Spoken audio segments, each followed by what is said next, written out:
vê pela TV, que me vê pela Vinde TV. Eu sou Paulo Leonel, eu estou em Jerusalém, junto com Jerry Muniz, Anderson Cota e Daniele Franco. Nós viemos para fazer alguns programas que você vai ver pela Vinde TV. Esse que você começa a assistir agora é o Making Off da viagem. O que é Making Off? Making Off são os bastidores da viagem. Os bastidores do Reverendo Caio aqui em Jerusalém. As conversas que nós teremos no automóvel, antes das mensagens, no hotel, no carro, nos restaurantes, onde o Reverendo Caio estiver. Separado do grupo, nós estaremos gravando em VHS para mostrar para você. Então começa agora o Making Off Jerusalém e eu espero que vocês se divirtam, que vocês apreciem e mais do que isso, que vocês aprendam um pouco mais sobre essa terra, sobre essa cidade, sobre esse país tão diversificado, tão cheio de coisas maravilhosas, tão cheio de graça, tão cheio de revelações e mistérios surpreendentes. Aproveite, um beijo, a gente ainda volta a se falar durante o programa. Tchau!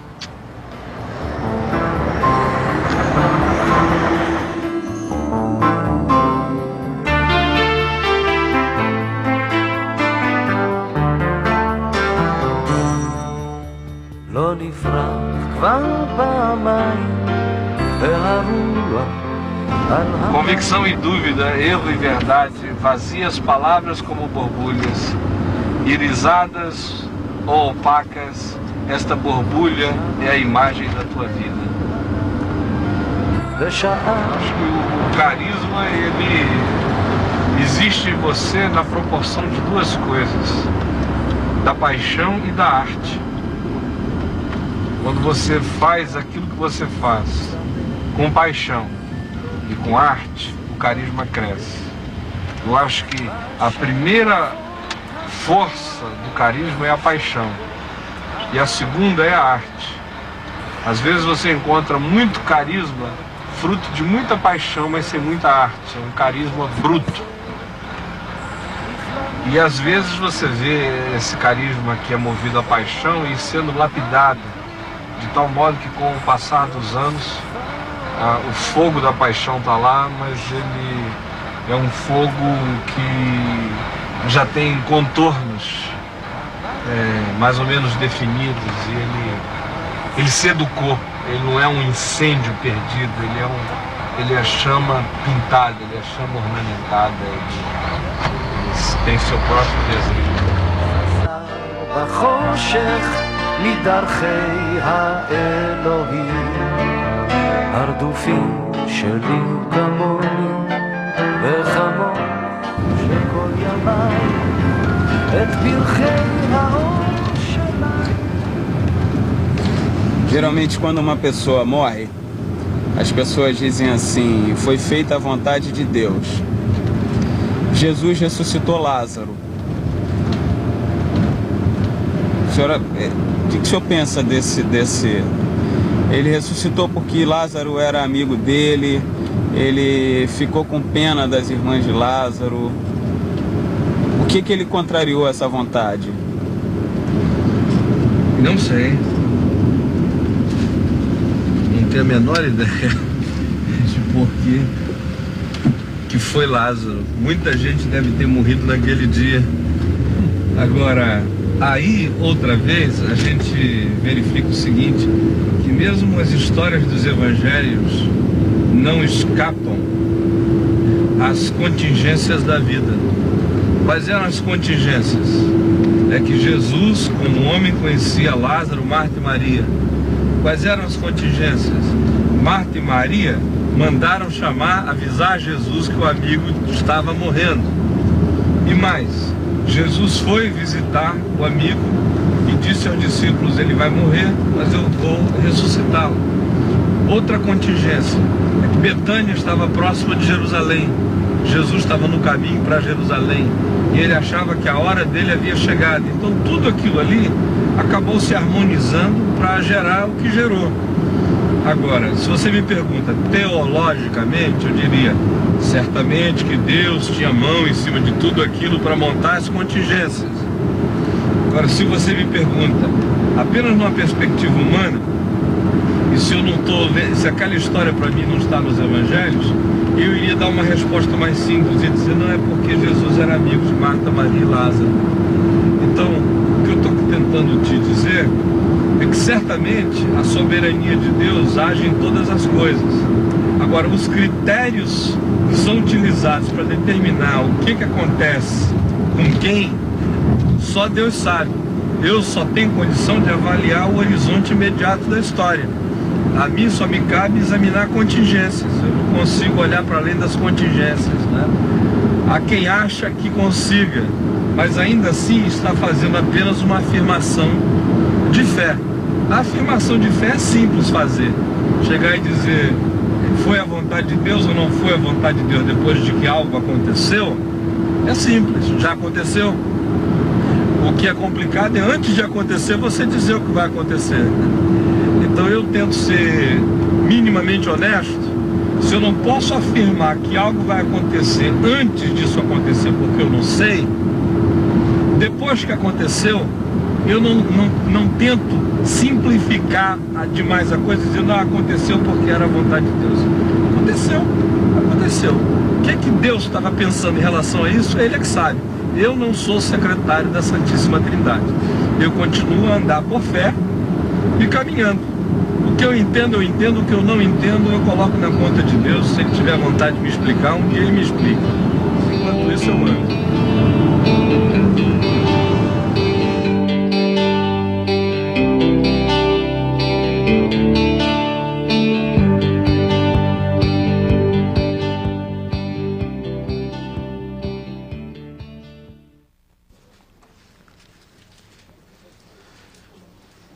Nós estamos em Jerusalém.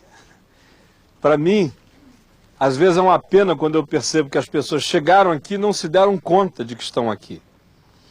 Às vezes a atitude das pessoas é como se elas estivessem em Nova York, em Los Angeles, em Cancún, na cidade do México. Mas você está em Jerusalém. Jerusalém é a cidade do grande rei. Jerusalém é a cidade de Melquisedeque. Jerusalém é a cidade do rei Davi. Jerusalém é a cidade do profeta Isaías. Jerusalém é a cidade que assiste aos principais atos da revelação de Deus registrados na Escritura. Jerusalém é o lugar onde a cruz se ergue, onde a ressurreição acontece. Jerusalém é o lugar onde Estevão morre como Marte. Jerusalém é o lugar onde a igreja recebe o batismo com o Espírito Santo. Então você está em Jerusalém. Por favor, se dê conta disso.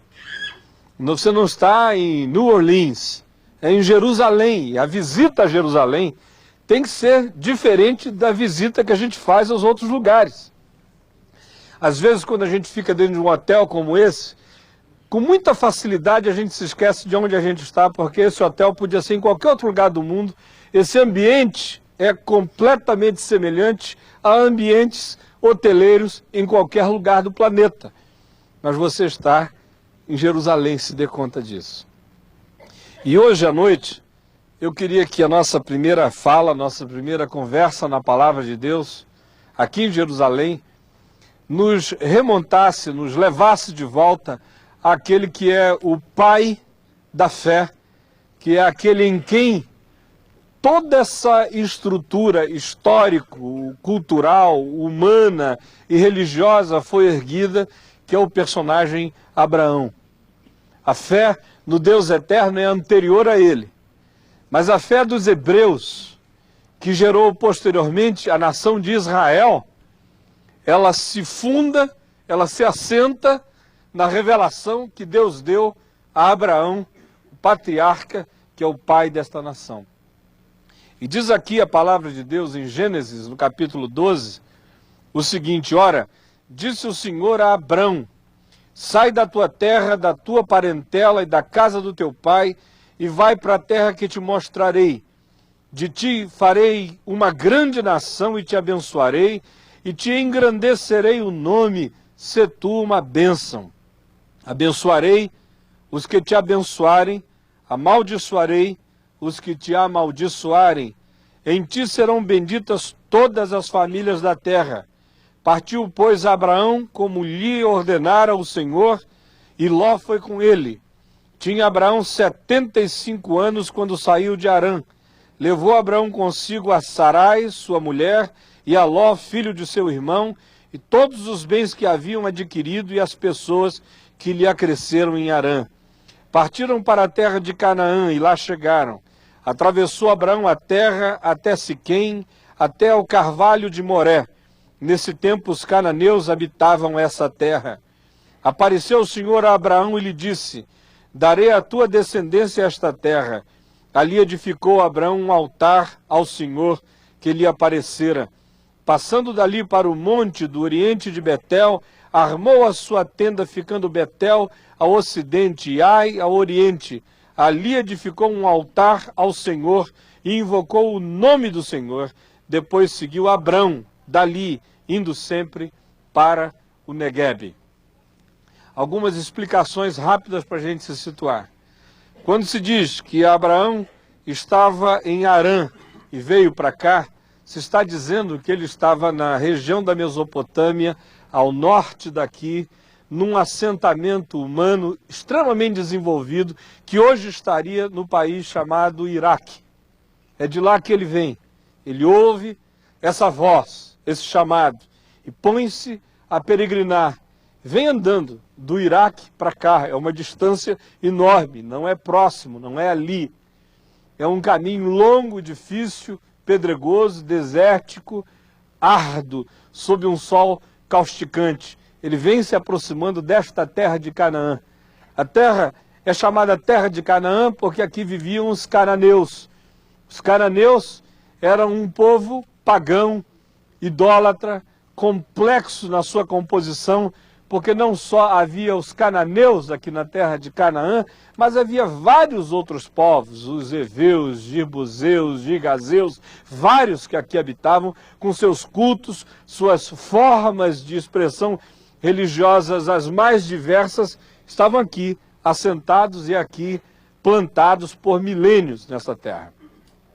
Agora, Abraão vem e diz aqui o texto que ele vai se aproximando e à medida em que ele entra na terra de Canaã, alguns marcos históricos vão sendo afirmados. Verso 6 diz que ele vai até Siquém. Siquém fica ao norte daqui, na Samaria. Ele vai até o carvalho de Moré. Se você tivesse a chance de ir a Siquém, você ia ver que a montanha de Moré está ali, bem próximo. Você, quando sobe no monte, você vê Siquém embaixo. Então, cada coisa que a gente lê na Bíblia agora não deve ser mais lida como a gente lia antes. Você tem que se esforçar durante esses dias para ter o máximo possível de apreensões, de captações históricas, geográficas, para que a palavra de Deus vá ficando mais clara. Aí do carvalho de Moré, ele prossegue, diz aqui o verso 7, que ele ergue um altar, verso 8, em Betel. Ele vai chegando, ele ergue. Betel está ao norte daqui também, não tão distante, alguns quilômetros. Agora não dá para ir lá, porque a região é uma região com uma população palestina densa, e a presença turística pode significar alguma coisa desconfortável, de modo que a gente não vai lá, mas nós não estamos longe de Betel. E à medida em que ele vai erguendo esses altares, já na terra de Canaã, veja como termina o verso 9, dizendo que ele vai cada vez mais para o sul, na região do Neguebe. Está ao sul daqui, extremo sul desse deserto que está aqui, ao nosso lado é o deserto do Neguebe. Ele vai armando a sua tenda, até que ele vai chegar depois em Berseba, lá embaixo. E aí abre um poço, e são muitas histórias. Agora olha aqui para mim. Eu fiz essa introdução simples, apenas com a intenção de que nos próximos dias você abra seus olhos. Cada leitura que você fizer, cada coisa que você ouvir, pense nelas em 3 perspectivas. A primeira é uma perspectiva geográfica. Você está na geografia dos textos da Bíblia. Por isso pegue seu mapa. Olhe seu mapa, veja Jerusalém, O norte, para você ter ideia, o Mar da Galileia está ao norte, o deserto do Negev está ao sul. Pense com essas categorias, vá tentando enxergar tudo aqui na sua mente para que você aproveite ao máximo aquilo que vai ser dito e você não se sinta perdido e nem alienado aqui.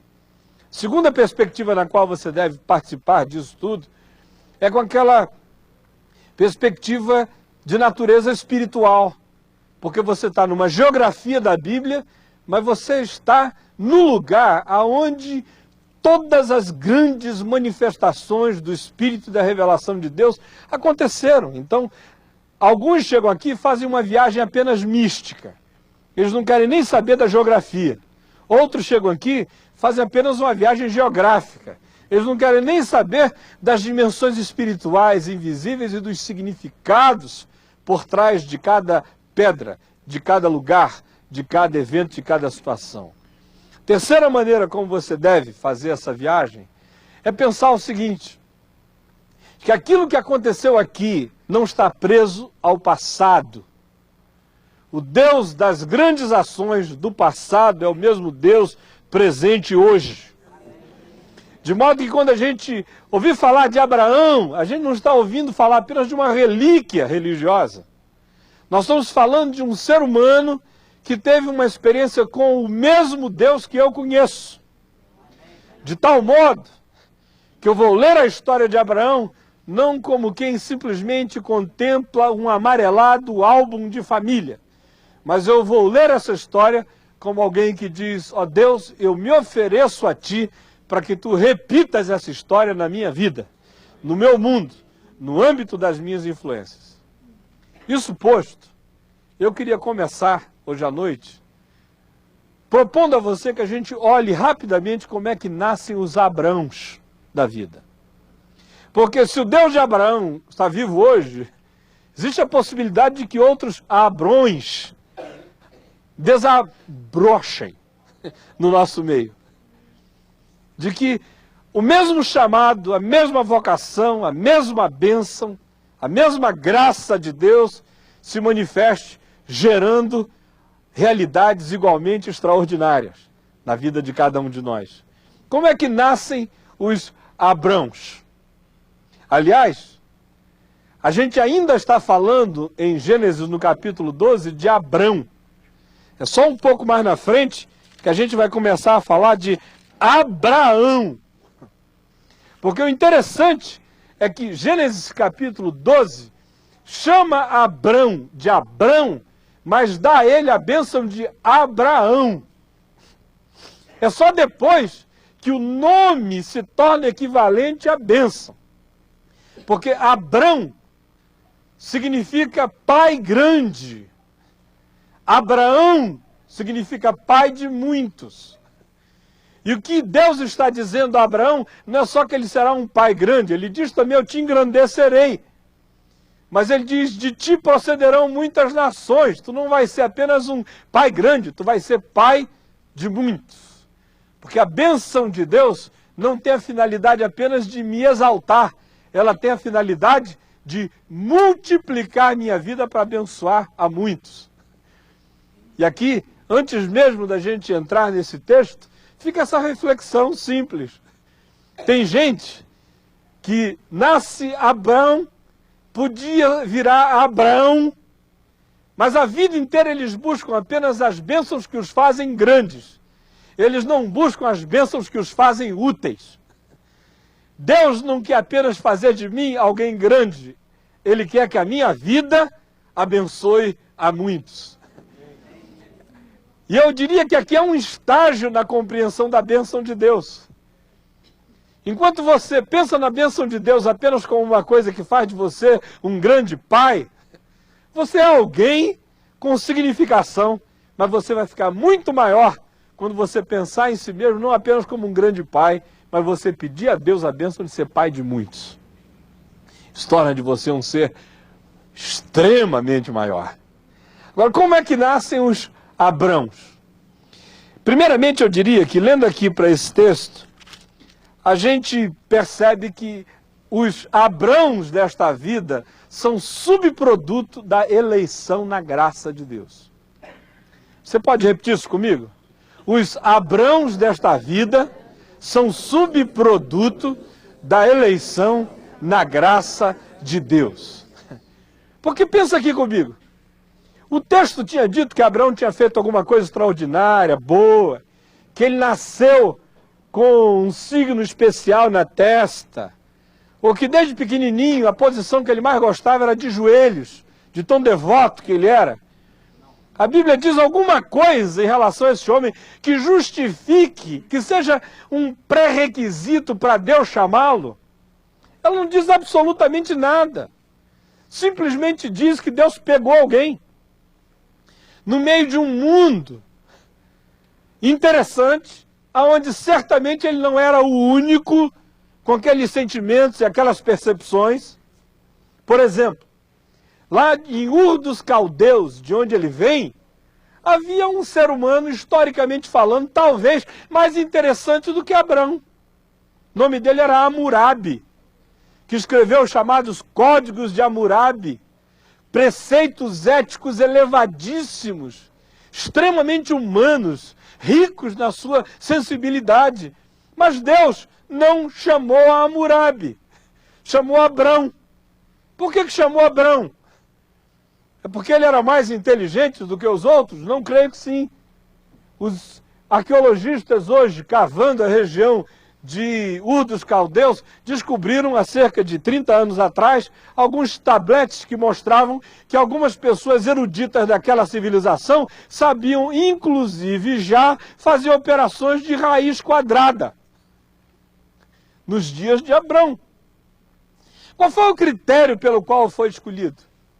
Eu não sei, você não sabe, ninguém sabe. Foi decisão livre da graça de Deus. Porque Deus não está obrigado a escolher ninguém. Ninguém é escolhível. Nenhum de nós é elegível. Por isso, quando ele pega alguém, ele pega por razões somente dele. Se ninguém era elegível e ele pega alguém, ele o pega por causa da sua soberana vontade. E aí não depende de quem quer nem de quem corre, como diz Paulo, mas de Deus agir interferindo com a sua graça e com a sua misericórdia. E aí não adianta a gente ficar com essas discussões arminianas e calvinistas, aqueles que dizem, não, certamente Deus o escolheu porque ele era muito gente boa, tinha um pedigree espiritual fantástico, alguma coisa assim. Ou nem ficarmos com os calvinistas radicais que dizem, não, isso é uma pré-determinação. Eu quero fugir dessa história até porque a física quântica me ajuda hoje a fugir disso. Porque a física quântica hoje diz para nós que passado, presente e futuro são referências exclusivas de seres presos ao tempo e ao espaço, a mortais como eu e como você. Do ponto de vista dessa grande fenomenologia do universo, passado, presente e futuro podem estar acontecendo simultaneamente. De tal modo que se as coisas são assim, e a mim isso faz bastante sentido com a Bíblia, que quando fala de Deus, não diz que ele foi, nem diz que ele será, diz que ele é. E quando Moisés fica perplexo com a revelação de Deus e pergunta pelo nome dele, a resposta que ele dá é, vai e dize ao meu povo no Egito que aquele que disse, eu sou, te mandou. Eu sou. Está acontecendo. Já. Então, a primeira coisa é que os Abraãos são fruto dessa graça. Dessa graça que toca a gente. Porque não há ninguém que tenha tido uma luz, uma revelação, um discernimento. Não há ninguém em cujo coração tenha subido alguma fé, alguma compreensão, que tenha produzido isso por si mesmo. Se você crer, é porque a graça já te tocou. Se você vê, é porque a graça já abriu os teus olhos. Se você deseja, é porque a emulação do amor de Deus já vibrou na tua alma. Então, se você está aqui, é porque a graça de Deus te trouxe aqui. Se você tem prazer em ouvir o que eu estou falando, Esse prazer não nasceu contigo. É infusão do Espírito de Deus em ti. De tal modo que, diz Paulo, até quando eu me arrependo, o arrependimento já foi dado a mim por um toque da graça de Deus. É a graça de Deus me tocando para que eu me arrependa e arrependido receba mais graça de Deus. Mas tudo é graça. E tudo provém de Deus. Essa é a primeira coisa que você precisa saber. Os Abraãos são subproduto, são resultado dessa eleição na graça, que é inexplicável, que é transcendente, acerca da qual não se pode filosofar, nem teologizar, está para além de qualquer definição, que é prerrogativa exclusiva de Deus, que é mistério puro, mas que é fato inegável. Você gostaria de ser um Abraão? Então, simplesmente digo a Deus, eu te agradeço, porque eu sei que a minha vida é subproduto da tua graça. Você pode dizer isso comigo? Ó Deus, eu te agradeço, porque eu sei que a minha vida é subproduto da tua graça. Esse ser humano que carrega essa graça divina é esse ser que simplesmente admite essa graça. Ele não tenta explicar essa graça. Ele simplesmente a acolhe, porque antes de acolhê-la, ele foi acolhido por ela. Ele simplesmente ama porque foi amado primeiro. Ele simplesmente recebe porque sabe que foi recebido. Porque foi tocado antes. E responde a essa ação de Deus com gratidão no coração. Segundo lugar, se os Abraãos são fruto dessa eleição na graça, segunda coisa que Deus, ele pega, ele escolhe, ele fala, ele manda ir para uma terra que ele mostrará, ele diz coisas que são livres, que são prerrogativas divinas. Mas essa eleição na graça, que coloca a bênção de Deus sobre a tua vida, nos revela quais são as faces dessa bênção de Deus nesse ser que foi alcançado pela graça divina. E aqui há duas coisas que eu queria que você prestasse atenção. A primeira manifestação, a primeira face da bênção, ela se traduz nessa expressão, farei de ti. Olha só, verso 2, de ti farei uma grande bênção. Eu diria o seguinte, que quando a graça me alcance, Deus me dá uma missão nesse mundo, coloca em mim uma vocação, me levanta para que eu carregue esse signo da bondade dele para dentro da humanidade. Há duas faces da bênção de Deus que vão me acompanhar. A primeira é definida por aquelas coisas que Deus vai fazer de mim. De ti eu farei uma grande nação. Eu te engrandecerei o nome, eu te exaltarei, se tu uma bênção. Primeira marca da bênção de Deus na minha vida são as coisas que Deus faz de mim. Não existe manifestação da bênção de Deus que seja improdutiva, que não faça nada de mim.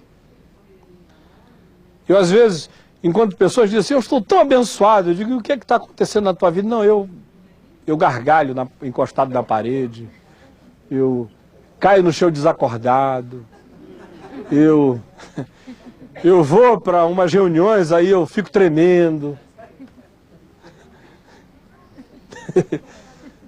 Já pensou se Deus tivesse dito a Abraão, olha, de ti farei uma hiena evangélica. O cara que vai rir. Não, de ti farei uma lagartixa santa. Está grudado na parede. Outro dia alguém me falou, não, eu recebi o dom de ficar grudado na parede. Ele, pá, fica lá assim. Essa lagartixa de Deus. De ti farei uma grande nação. Te engrandecerei, te exaltarei o nome. Se tu uma bênção. Quando Deus me escolhe em Cristo Jesus e me abençoa com toda a sorte de bênçãos nas regiões celestiais em Cristo Jesus, com a mesma bênção de Abraão, a bênção na fé. Primeira face dessa bênção tem a ver com as coisas que ele faz de mim. Eu me torno alguém para alguns. Me torno Abraão. Seja pai engrandecido ou pai de muitos, mas eu me torno alguma coisa. Algumas coisas nascem em mim, são geradas em mim, a partir de mim, tocam outras pessoas. E a segunda marca dessa bênção pode ser designada por aquilo que aparece aqui no final do verso 3. No início ele diz, farei de ti. No fim do verso 3 ele diz, farei em ti. Ou por ti. Olha só o que diz aqui. Se tu uma bênção, abençoarei os que te abençoarem, amaldiçoarei os que te amaldiçoarem, em ti serão benditas todas as famílias da terra. Que coisa extraordinária. Ele não apenas diz, olha, eu farei de ti, ou por ti, que tu sejas grande, elevado, exaltado. Mas eu farei que em ti e através de ti sejam abençoadas todas as famílias da terra. Aqui há uma bênção equilibrada. A bênção que de um lado me exalta, precisa ter um correspondente. É a bênção que através de mim abençoa outros. E é aqui que, a meu ver, a chamada teologia da prosperidade peca. Porque a ênfase dela é quase toda naquilo que vai ser feito por mim. Meu nome exaltado, eu engrandecido. Muito pouca ênfase naquilo que vai ser feito através de mim para abençoar a todas as famílias da terra. Abençoar o maior número possível de pessoas. Agora vamos fazer um exercício aqui. Cada um de nós tem o seu próprio limite, tem o seu âmbito de vida, de manifestação aqui nessa história. Alguns são capazes de atingir muito mais pessoas, outras uma quantidade menor. Mas Deus trouxe você aqui esses dias para dar a você essa consciência de que você vai voltar para o seu mundo, para a sua terra, para o lugar que Deus te mostrou, para que tu sejas lá uma bênção. E Ele vai querer te exaltar o nome, vai querer fazer com que tu sejas uma referência dele. Mas mais do que isso, Ele vai querer que através de ti e em ti sejam abençoadas muitas famílias. Começar com a tua família. Começar com aquela que é a tua família nuclear. Os que vivem contigo, comem do teu pão, bebem da tua água. Depois, a família mais ampla, a família mais extensa. Os teus tios, parentes, relativos. Depois as famílias que têm a ver apenas com vínculos, com amizades, relacionamentos. Ele quer que de alguma forma a tua vida carregue bênção dele para dentro de todos esses âmbitos que são tocados pela sua existência. Agora, por último, a gente sabe que os Abraãos são fruto da eleição de Deus pela graça. E diz aqui o texto que há 3 coisas que ele faz enquanto caminha. São as mesmas que eu e você precisamos fazer. A primeira, verso 4, diz que ele ouviu a voz de Deus e partiu conforme lhe ordenara o Senhor. Olha aqui para mim. Sabe qual é a diferença entre pessoas mal-sucedidas e pessoas bem-sucedidas quando essas mesmas pessoas creem no mesmo Deus? Toda hora a gente vê pessoas que creem em Deus, 2 grupos de pessoas, umas bem-sucedidas, outras mal-sucedidas, todas elas fazendo a mesma confissão de fé. Pergunta é por que que umas se dão bem e outras nem tanto? E a primeira resposta é esta aqui. É porque umas ouvem e se tornam apenas ouvintes da palavra. Outras ouvem e se tornam praticantes da palavra. Algumas pessoas que eu conheço estão me afirmando promessas de Deus há 25 anos. Gente que eu conhecia 25 anos atrás, quando eu estava me convertendo, Aí nós fomos para as mesmas reuniões de oração, frequentamos as mesmas vigílias, choramos pelas mesmas coisas, ouvimos os mesmos testemunhos, nos empolgamos com os mesmos livros. Aí a vida nos separou. 23, 24 anos depois eu encontro a pessoa e descubro que ela está lendo o mesmo livro, na mesma reunião de oração, chorando pelas mesmas coisas, começando a ficar com raiva de Deus. O Senhor prometeu, ouviu uma profecia, a irmã Manuela profetizou, você estava lá naquele dia. Uma daquelas profecias bem comuns no meio evangélico: meu servo, tu farás uma grande viagem. E eu estou esperando até hoje, você já fez. Eu digo, porque eu saí dali, fui para a agência de viagem, comprei o bilhete e fui, meu amigo. Você estava esperando que o anjo Gabriel trazer bilhete para você?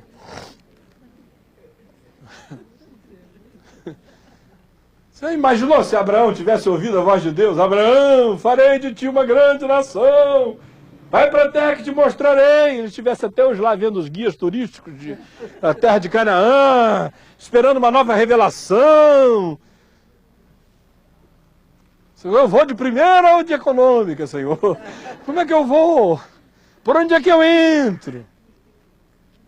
Diz aqui a palavra de Deus que ele ouviu, levantou, partiu, conforme lhe ordenara o Senhor. Para onde é que fica mesmo essa terra? É para lá? Ele foi na direção.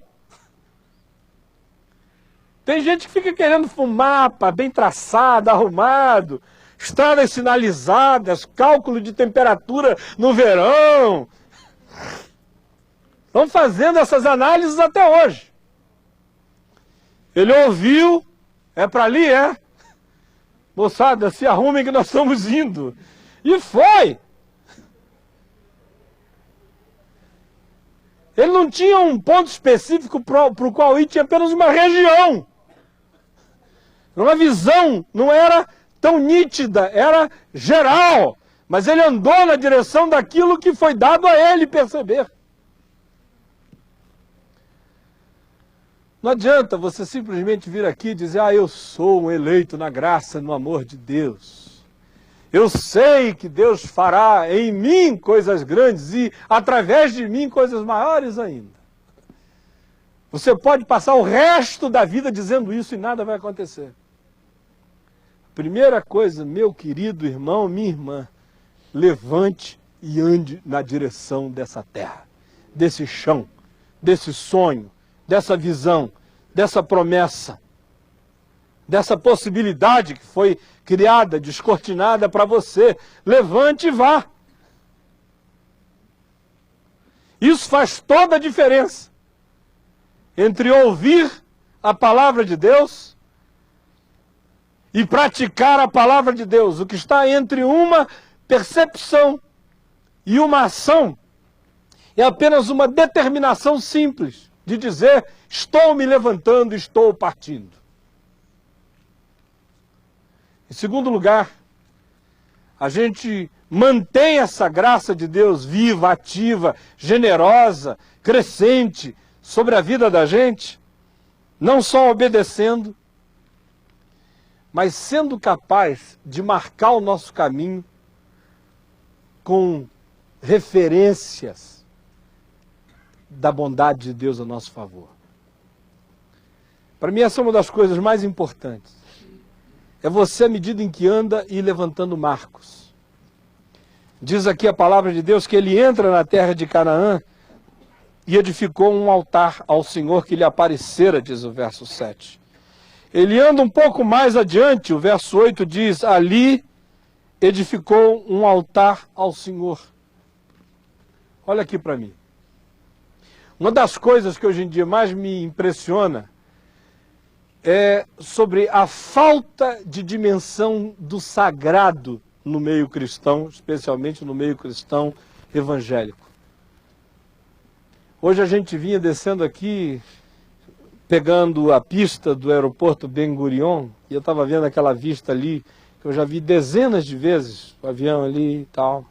Eu fiquei me lembrando da primeira vez que eu cheguei a esse chão, em setembro de 1977.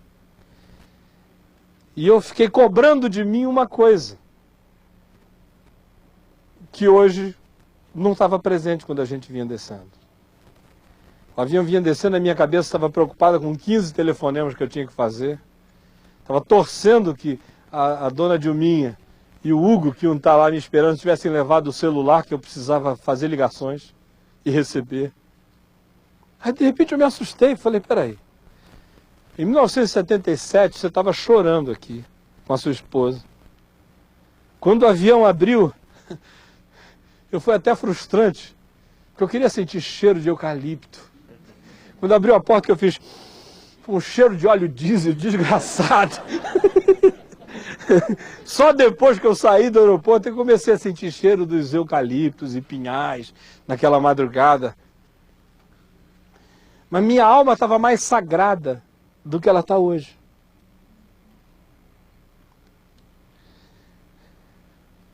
Eu, hoje em dia, tenho inveja de uma ação do Papa João Paulo II, de uma ação. Se ele faz aquilo mecanicamente ou não, é só ele e Deus podem saber. Mas ter coragem de chegar num lugar, se ajoelhar e beijar o chão. No nosso meio isso acabou. Os nossos templos estão virando lugar de tudo. Não há mais um lugar sagrado para nós. Não é? Nossa fé está se esvaziando de altares. Não tem mais altar. Está tudo, desculpa a expressão, sendo avacalhado de uma maneira que não sobra mais nenhuma dimensão sagrada. Eu estou lendo um livro, The Sign and the Seal, de um autor que ficou procurando a Arca da Aliança, querendo saber o que aconteceu com a Arca da Aliança. Um livro muito interessante. Vai alimentar bastante as minhas discussões essa semana aqui com alguns amigos. E uma coisa interessante é que ele diz que na Etiópia, todas as igrejas cristãs têm um lugar que eles chamam de Santo dos Santos, onde eles têm uma cópia da Arca da Aliança do mesmo tamanho, que é um lugar sagrado. É óbvio que na nossa consciência cristã, todos os lugares do mundo são sagrados, mas quando tudo é sagrado, nada é sagrado. Eu continuo a precisar de um cantinho para dizer o que o salmista diz: portas adentro a minha casa, eu terei um coração sincero. Um lugar onde eu serei mais sincero do que nos outros lugares. Um lugar onde minha consciência de verdade vai ser mais profunda, minha consciência vai ser mais sensível. Um lugar que me chame para esse que me abençoou, que me escolheu. Um altar. Você tem algum altar na sua vida? Pode ser um lugar, podem ser lembranças, memórias, pactos, compromissos, mas são marcos, são referências que a alma precisa. Por exemplo, eu hoje em dia tenho uma inveja enorme de algumas coisas que no nosso meio, no Brasil, não existem. Nesta nação, neste país, um garotinho nasce ao 8º dia, cortam-lhe o prepúcio. O pintinho vai sofrer uma cirurgia. É uma marca. De 12 para 13 anos, ele vai ter uma introdução, uma passagem. Quando chega mais adiante, o exército obrigatório. Mas tem altares, marcas, são divisores de água. No Brasil, se você conhecer um sargento, ele já te tira do exército. A última marca que tinha, ela acabou. Não tem mais nenhuma. Tem alguma coisa na tua vida que você diga assim, isso aqui é obrigado, eu vou lá, quando eu tiver 14 anos vai ser assim, com 15, não tem. Acabou. Nosso país tirou os altares, nossa cultura não tem altares, nossa igreja também não. E aí eu não estou falando de uma construção de pedra e de mármore, eu estou falando de uma coisa interior. De consciências, de ritos de passagem, de marcas que tragam a nossa mente de volta àquela lembrança, àquela gratidão e àquele compromisso. Aqui eu não estou falando como alguém que ensina, eu estou falando como alguém que aprende. Porque como eu lhes falei, hoje eu me assustei com a falta de altares, de consistências sagradas, de conteúdos que me marquem a caminhada e que me levem de volta àquela lembrança. Até mesmo a ceia do Senhor no nosso meio está virando uma coisa que a gente faz quando dá vontade. É ou não é? Até as palavras da ceia, tem gente que não quer mais repetir, porque isso é uma repetição. Então, na nossa luta contra as rezas, nós nos desrezamos de tal maneira que não sobrou mais nenhuma liturgia, nenhum rito. O valor do rito é que ele é um replay do caminho. Ele é uma marca, ele é uma referência. Quando você volta ali, ele carrega tudo de volta. É como perfume para mim. Certos perfumes me levam para viagens extraordinárias. É o altar.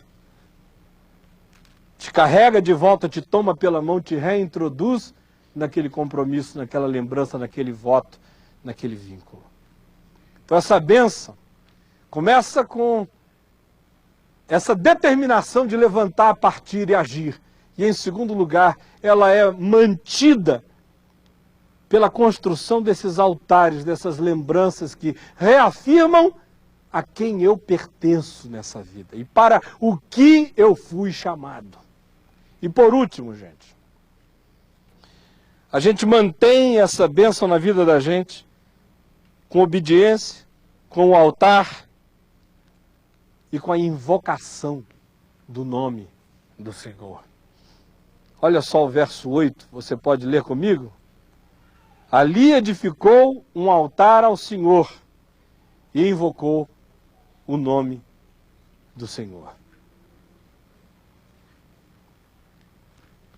Você tem invocado o nome do Senhor?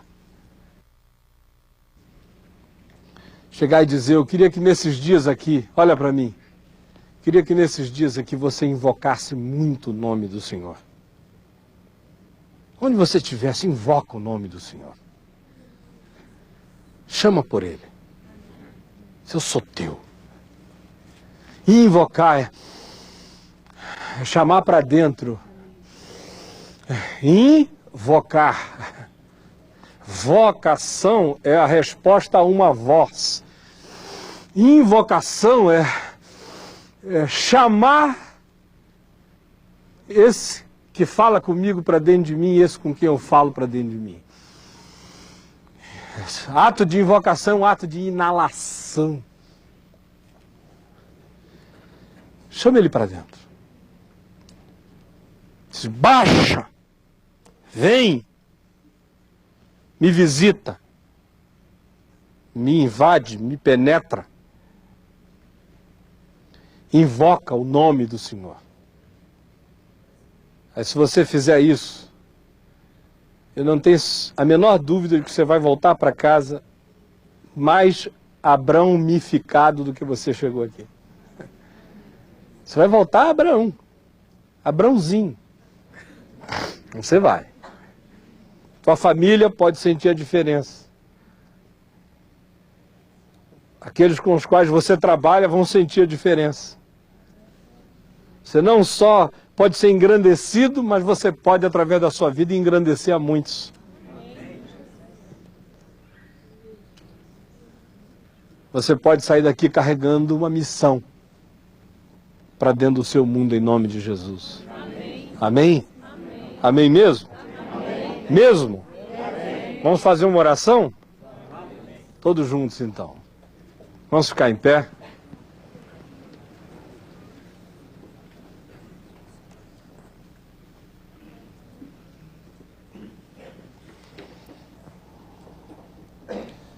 E repita comigo essa oração.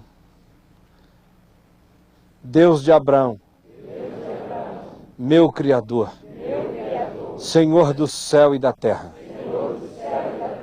Deus livre, Deus que chama, Deus que salva, Deus que escolhe.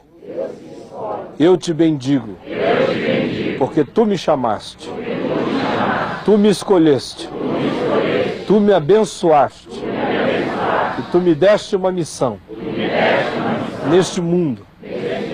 Eu quero pedir que tu me deis hoje a decisão de levantar e entrar na terra prometida, tomar posse da terra de Canaã e confessar pela fé, à medida em que caminho, em que ergo altares, que o Senhor é o meu Deus e que tu que me chamaste vais cumprir a tua palavra na minha vida, não sem lutas, não sem inimigos, não sem ter que esperar contra a esperança,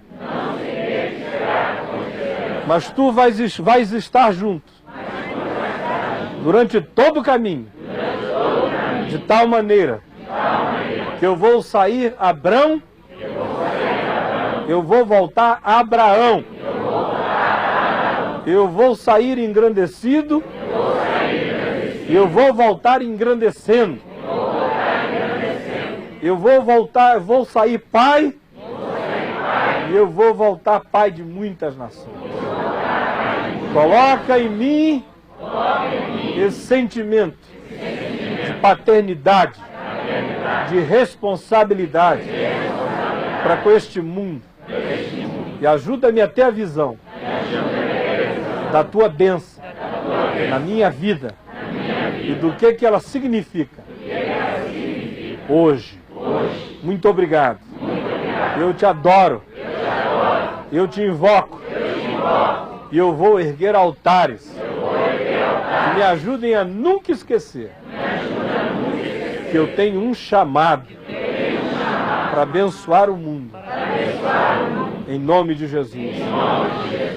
Amém. Deus abençoe você. Pode se assentar.